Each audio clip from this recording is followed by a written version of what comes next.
How to turn on voice navigation on Google Maps. Hello everyone, I am Bishaka and welcome to our channel.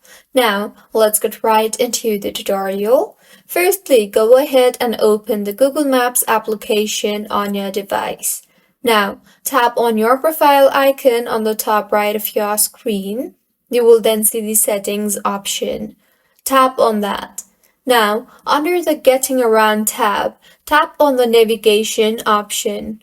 Further, under the Guidance Audio tab, make sure the Unmute option is selected, and under the Guidance Volume, make sure it is selected to Normal, and if the voice is still soft, then you can select the Louder option. See if the issue was fixed or not. If not, you can try toggling on the Play Voice over Bluetooth option and your issue should be fixed by now. If you find this tutorial helpful, please like the video and do comment if you have any queries. Also, do subscribe to our channel for more helpful tutorials like this. Thank you for staying with us until the end.